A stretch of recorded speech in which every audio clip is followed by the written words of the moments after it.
फरते मोहब्बत में बाप ने सामान उठा लिया अपने सर के ऊपर और लेकर चलने लगा। उसकी बीवी समझ नहीं पाई कि ये कौन आदमी है और कुलियों की तरह अपने सर पर सामान कैसे लाद लिया। उसने पूछा, हु इज ही? क्रिश्चियन लड़की अपने पति से, हस्बैंड से पूछती है, हु इज ही? वो कौन है जिसने ये सामान अपने सर पर लाद लिया? 4 साल लंदन में पढ़कर आने वाले लड़के ने देखा कि मेरी बीवी मेरी बाप को बहुत बुरी नजरों से देख रही है और ऐसा तो कभी लंदन में होता नहीं था। तो उसने आइडेंटिटी छिपा ली, ये नहीं बताया कि ये मेरा बाप है। उसने कहा, क्या हुआ? Who is he? कौन है? लड़के के मुंह से जुमला निकला, ही इज माई सर्वेंट, ये मेरा नौकर है। बाप चाहे कितना बड़ा गंवार रहा हो, लेकिन टूटी फूटी इतनी अंग्रेजी तो जानता ही था। बाप आगे आगे सामान उठाकर चल रहा था। जब उसकी बीवी ने पूछा, हु इज ही? वो कौन है? और उस पर बेटे ने जवाब दिया, ही इज माई सर्वेंट, तो कदमों के नीचे से जमीन सरक गई। दिल को चोट लगी। एक मर्तबा तो सोचा काश जमीन फट जाती, मैं जमीन में धंस जाता। क्या यही दिन देखने के लिए अपने बच्चे को कॉन्वेंट में डाला था? क्या यही दिन देखने के लिए मैंने मिनिस्टर से सिफारिश करके मैंने लंदन पढ़ने के लिए भेजा था? और क्या लंदन में 4 साल रहने के बाद ये वो सीख कर आएगा? बेटे ने जो जवाब दिया उस पर बाप को इतना सदमा नहीं हुआ जितना सदमा फ्यूचर को लेकर, मुस्तकबिल को लेकर होने लगा कि अब मेरी जिंदगी तो चंद दिनों की है। ये अंग्रेज औरत जो मेरे घर में आ गई, इससे जो बच्चे पैदा होंगे उन बच्चों का क्या होगा? मेरे मरने के बाद मेरी बीवी को भी अपनी मां समझेगा या नहीं समझेगा? ये औरत उसको अपनी सास मानेगी या ना मानेगी?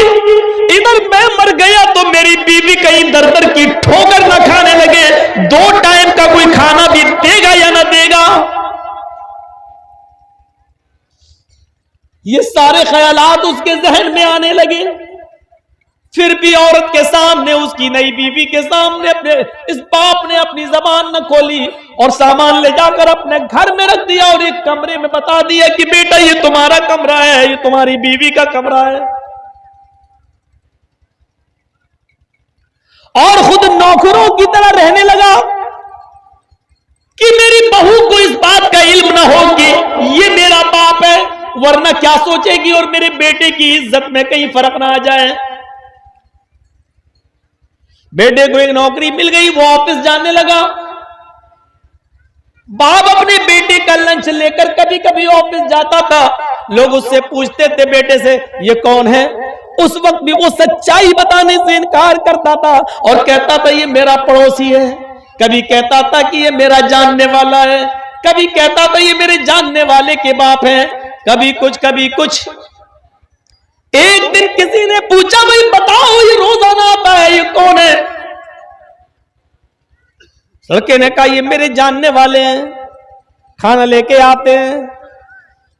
बाप आज गुस्सा बर्दाश्त न कर सका और बाप ने छोड़ते ही कह दिया, बेटा मैं तेरा नहीं तेरी मां का जानने वाला हूं। बेटा मैं तेरा नहीं तेरी मां का जानने वाला हूं, ताकि सबके सामने एहसास हो सके। लोगों ने कहा क्या मतलब? कहा ये अच्छी तरीके से जानता है इसकी मां कौन है और मेरा उसकी मां के साथ ताल्लुक है, यानी वो मेरी बीवी है। लड़के को आज बड़ी शर्म आई कि सबके सामने बाप ने अपने आप को मेरा बाप कह दिया। उसने कोर्ट में जाकर मुकदमा दायर कर दिया और एक नोटिस भेज दिया और अपने बाप को हुक्म दिया कि कोर्ट में ये साबित करो कि मैं तुम्हारा बेटा हूं, वरना जिंदगी तुम्हारी तबाह कर दूंगा मुकदमा लड़वाते लड़वाते। मेरे प्यारे साथियों, वो मुकदमा पटना की अदालत में चला, लेकिन भारत की अदालत इतनी जल्दी फैसले कहां करती है, मुकदमे लटके रहते हैं। मुकदमा खत्म होने से पहले ही बाप का इस दुनिया से इंतकाल हो जाता है, ये बाप इस दुनिया से चला जाता है, ये धोबी मर जाता है। मेरे भाइयों, गौर करो कि कॉन्वेंट स्कूल में उसने पढ़ाया था कि मेरा बेटा एक अच्छी पढ़ाई पढ़ेगा, आला तालीम हासिल करेगा, लंदन भेजा सिफारिश करके कि पढ़ लिख कर आएगा तो मेरी गरीबी दूर होगी, फ्यूचर अच्छा होगा। लेकिन क्या मालूम था कि मुझे इस बेटे को अपना बेटा साबित करने के लिए मुकदमा लड़ना पड़ेगा, और मेरा बेटा इस बात पर मेरे ऊपर नोटिस भेज देगा कि तुम मेरे बाप हो, ये कोर्ट में साबित करो। मेरे प्यारे साथियों, आज की मौजूदा तालीम में और मौजूदा कॉन्वेंट ईसाई मिशनरियों ने बाप और बेटे की तमीज को भी खत्म कर दिया है। गौर करो वो अमेरिका और गौर करो वो लंदन, जहां आज भी जब किसी के घर में बच्चा पैदा होता है तो बाप जल्दी से यकीन नहीं करता है कि ये मेरा ही बेटा या किसी दूसरे का। जहां आवारा नस्लों की भरमार हो, जहां शादी से पहले लड़कियां माएं बनती हो, जहां जिस्म को अपनी प्रॉपर्टी समझा जाता हो, कोई जरूरी नहीं कि शादी के बाद पति इस्तेमाल करे। मेरी बॉडी, मेरी जिस्म, मेरी मर्जी का नारा लगता हो कि ये मेरा है, मेरा जिस्म है, मैं जहां चाहूं इस्तेमाल करूं। जहां शादी के बाद भी एक पति को अपनी पति की बॉडी पर पूरा हक न हो, आज वही से निकलने वाली ईसाइयत और वही से चलने वाले ये कॉन्वेंट स्कूल, मेरे भाइयों, आज हमें कहां पहुंचाएंगे, किस दहलीज पे पहुंचाएंगे। इस मर्तबा का रिकॉर्ड देखो, अमेरिका का रिकॉर्ड है, 1 करोड़ लड़कियां शादी से पहले माएं बनी हैं। यह अमेरिका का रिकॉर्ड है इस साल का। 1 करोड़ लड़कियां शादी से पहले मां बन गई हैं। ये वो लड़कियां मां बनी हैं जिन्होंने आलाते मने हमल इस्तेमाल किया था, यानी बच्चा ना हो रोकने वाली दवाएं या रोकने वाली चीजें इस्तेमाल की थी, इसके बावजूद हमल ठहर गया। जिन लोगों ने इस्तेमाल की होंगी और वो कामयाब हो गई होंगी और हमल नहीं ठहरा होगा, अगर उनकी तादाद जोड़ी जाए तो कहां तक पहुंचेगी उसका कोई ठिकाना नहीं है। ये उनकी गिनती है जिन्होंने आलाते मने हमल इस्तेमाल किया और फिर भी हमल ठहर गया। जरा तसव्वुर करो, जहां हरामी बच्चों की कमी ना हो, सड़कों पर टहलने वाले बच्चों को यह नहीं मालूम कि मेरा असली बाप कौन है, वहां से निकलने वाली ईसाइयत और वहां के पैसों से चलने वाले यहां कॉन्वेंट स्कूल और उन कॉन्वेंट स्कूलों में पढ़ने वाली हमारी औलादें, और हम समझते हैं कि हम अपने बच्चों का अकीदा महफूज रखेंगे, हम अपने बच्चों की इस्लाह करेंगे, हम अपने बच्चों को पढ़ाएंगे और लिखाएंगे और बहुत बड़ा आदमी बना देंगे और इस्लाम की हम हिफाजत कर ले जाएंगे। मेरे भाइयों, साजिशों का जाल बिछा है, साजिशों का जाल। शायद आपको मालूम है, जिस दिन उत्तर प्रदेश के अंदर दोबारा मुख्यमंत्री बना हुआ योगी आदित्यनाथ, जिस दिन 25 मार्च को शपथ ले रहा था, शपथ दोबारा मुख्यमंत्री बनने की शपथ, जिस वक्त वो शपथ ले रहा था उसी वक्त बहराइच के एक मदरसे पर बुलडोजर चल रहा था। जरा तसव्वुर करेंगे आप, हमारे खिलाफ कितनी साजिशें हो रही हैं, हमारे खिलाफ कितनी प्लानिंग हो रही है। हमारी लड़कियों को कॉलेजेस और यूनिवर्सिटी में जगह पढ़ाने के नाम पर दी जा रही है और कहा जा रहा है कि पढ़ो, लड़कियों को पढ़ाओ अपनी, लेकिन अंदरूनी साजिश ये है कि इन बच्चियों को अपने घर की बहू बनाओ, 2-4 बच्चे पैदा करके इन लड़कियों को तलाक दो, भगाओ और बच्चों को अपना लो। मेरे भाइयों, इन साजिशों को कौन बेनकाब करेगा और कौन समझेगा? 1-2 मौलवी बेनकाब कर रहे हैं तो उसको समझने वाला कोई नहीं है, उसको अपने गरीबानों में उठाने वाला कोई नहीं है। और कोई अगर आपको बताता है तो ये YouTube चैनल चलाने वाले उस पर थंब बना कर और ऐसी हेडिंग डाल कर ऐसा बना देते हैं कि उस मौलवी को दोबारा बोलने की जुर्रत ना हो और हिम्मत ना हो। मैं हुकूमत से इतना परेशान नहीं हूं जितना इन चैनल वालों से परेशान हूं, जिनको आप लोग एंट्री देते हैं और ये मोबाइल वाले हर जलसों में आकर यहां लगा देते हैं। आप इनके ऊपर बैंड नहीं लगा पा रहे हैं, आप इनको रोक नहीं पा रहे हैं। इसलिए मैंने खुद अपने आप को रोक लिया है कि अब मैं ऐसी जगहों पर नहीं आऊंगा कि जहां आप लोग इन लोगों को ना रोक सकें। ये अपनी इनकम के चक्कर में। आज देखिए एक यूट्यूब चैनल पर मेरी तकरीर आई, मैंने बताया एक हदीस थी कि कोई शौहर, कोई बीवी अपने शौहर को अपने पास आने से अगर रोकती है तो उस पर लानत है। अल्लाह के नबी ने मना फरमाया कि कोई भी बीवी अपने शौहर को अपने बिस्तर पर आने से न रोके, यानी अगर वो अपनी ख्वाहिश पूरी करना चाहता तो करे। इन थंब बनाया उस पर, उसमें एक लड़का और लड़की को साथ में सुलाया, लिटाया और उस पर हेडिंग डाली कि अपने पति को हम बिस्तरी से रोकने वाली औरत का अंजाम। अरे मेरे भाइयों, चलो ठीक है, हम बिस्तरी से रोकने वाली का अंजाम लिख दो, लेकिन लड़के और लड़की का फोटो बनाना और उसको सुलाना, यह थंब बनाना जरूरी था। एक साथ लिटाना और आधे नंगे कपड़ों में यह थंब बनाना जरूरी था। क्या इन तस्वीरों के जरिए आप जो पैसा कमा रहे हैं, क्या यह हराम नहीं है आपके लिए? जायज तो यह भी नहीं है कि आप अपने मोबाइलों में मौलाना जर्जीस साहब की सेल्फी लें। चलते वक्त एक साहब हमारी फोटो ले रहे हैं, तकरीर के बाद अपने मोबाइलों में ले रहे हैं। इस्लाम इतनी इजाजत नहीं देता है। तकरीर हो रही है, चलो बन गई, रिकॉर्ड हो गई, यूट्यूब पर डल गई, पूरी दुनिया ने सुन ली, चलो एक जरूरत पूरी हो रही है, लेकिन आप मोबाइलों में सेल्फी लें, अपने साथ रखें, यह इस्लाम नहीं है। अल्लाह के नबी ने फरमाया, इन्ना शद्दन्नासी अज़ाबन यौमल क़ियामह अल मुसव्विरून, कयामत के दिन सबसे ज्यादा सख्त अज़ाब उसको दिया जाएगा। कयामत के दिन सबसे ज्यादा सख्त अज़ाब उसको दिया जाएगा। किसको?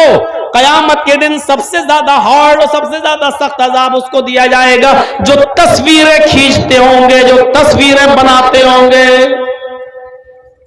पासपोर्ट में फोटो खींचना जरूरी है, उस वक्त ले लो। आधार कार्ड के लिए फोटो जरूरी है, चलो ले लो। लेकिन दुकान पे बैठे अपनी सेल्फी ले रहे हैं, भेज दो। जर्जी साहब आपके पास आया, अच्छा चाय पी लीजिए, आप चाय पिला रहे, फोटो ले ली, भेज दी, देखो जर्जी साहब हमारी दुकान पे आए।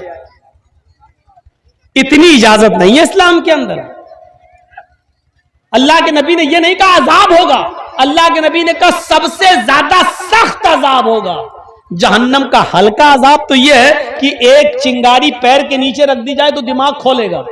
एक चिंगारी जहन्नम की आग की पैर के नीचे रख दी जाए, यगली मिनहुमा दिमागु, तो उससे दिमाग हांडी की तरह खोलेगा, जैसे पानी उबलता है ऐसे दिमाग उबलेगा। जब हल्का अजाब यह है तो सबसे ज्यादा सख्त अजाब जहन्नम का क्या होगा? और अल्लाह के रसूल फरमाते सबसे ज्यादा सख्त अजाब उसको होगा जो तस्वीरें लेता होगा। कयामत के दिन जहन्नम खींच कर लाई जाएगी। कयामत के दिन यह जहन्नम खींच कर लाई जाएगी। अल्लाह रब्बुल आलमीन कयामत के दिन जहन्नम को जबान देगा, आए जहन्नम बोल क्या चाहती है? जहन्नम जवाब देगी, उकिल तो बिसलास, आए अल्लाह मेरे अंदर 3 लोगों को फेंक दे, मेरे अंदर 3 लोगों को डाल दे, मैं 3 लोगों की भूखी हूं। सुनो, जहन्नम सबसे 3 लोगों को मांगेगी, 3 लोगों को। वो 3 लोग कौन होंगे? जहन्नम से अल्लाह पूछेगा बता कौन से 3 लोग तेरे अंदर डाले? वो कहेगी हुकूकुल वालिदैन, अपने माँ बाप को रुलाने वाला, माँ बाप का नाफरमान, माँ बाप को सताने वाले को आए अल्लाह तू जहन्नम के अंदर फेंक, मेरे अंदर फेंक, मुझे इसकी जरूरत है। जहन्नम मांगेगी दुनिया में जो अपने माँ बाप को रुलाते हैं, दुनिया में जो अपने माँ बाप को सताते हैं, दुनिया में जिनके माँ बाप जिनसे खुश नहीं है, दुनिया में जिनके माँ बाप जिनसे तकलीफ उठाते हैं, कयामत के दिन जहन्नम उन बच्चों को, लड़कों को, नौजवानों को, लड़कियों को, लड़कों को मांगेगी जिन्होंने दुनिया में अपने माँ बाप को परेशान किया। अल्लाह रब्बुल आलमीन ऐसी औलाद को जहन्नम के अंदर फेंक देगा। कहेगा ये जहन्नम अब दूसरा बोल, फिर वो जहन्नम चीख कर कहेगी शैखुन ज़ानिन, आय अल्लाह बुढ़ापे में जिना करने वाला, नौजवानी में जिना हो जाता वो भी गुनाह है, लेकिन नौजवानी में जिना जो आदमी कर लेता है वो चलो एक जवानी है लेकिन जुर्म है, उसको भी जहन्नम में सजा मिलेगी। लेकिन जहन्नम मांगेगी नहीं। वो जानियों को, जिनाकारों को अल्लाह ताला जहन्नम में फेंकेगा, वो अलग बात है, लेकिन जहन्नम मांगेगी नहीं। मांगेगी किसको? बुढ़ापे में जिना करने वाले को। इस उम्र में जब ख्वाहिशात कम हो जाती है, आदमी किसी चीज के लायक नहीं रहता है, तब तुमने जिना किया टेबलेट खाकर, गोली खाकर, उल्टी सीधी और जोशावर चीजें खाकर, जैसे वो आसाराम बापू खाता था, उस तरीके की टेबलेट और गोली खाकर तुम जिना किए, उस बूढ़े आदमी को जहन्नम मांगेगी। शैखुन ज़ानिन, ऐ अल्लाह उस बूढ़े आदमी को तू जहन्नम के अंदर फेंक, जिसने बुढ़ापे के अंदर जिना किया, जिसने बुढ़ापे के अंदर जिना किया, उस आदमी को भी तू जहन्नम के अंदर फेंक दे। अल्लाह उस बूढ़ों को पकड़ेगा जो बुढ़ापे में जिना करते थे, उनको भी जहन्नम में डाल दिया जाएगा। फिर अल्लाह कहेगा बोल तीसरा शख्स कौन है? जहन्नम चीख कर कहेगी अल मुसव्विरून, फोटो खींचने वाले, तस्वीर बनाने वालों को अल्लाह तू जहन्नम के अंदर फेंक। तीसरी जो चीज जहन्नम के अंदर, तीसरे जो लोग जाएंगे वो फोटो खींचने वाले, शादियों में दूल्हा दुल्हन के फोटो खींचने वाले, वीडियो बनाने वाले,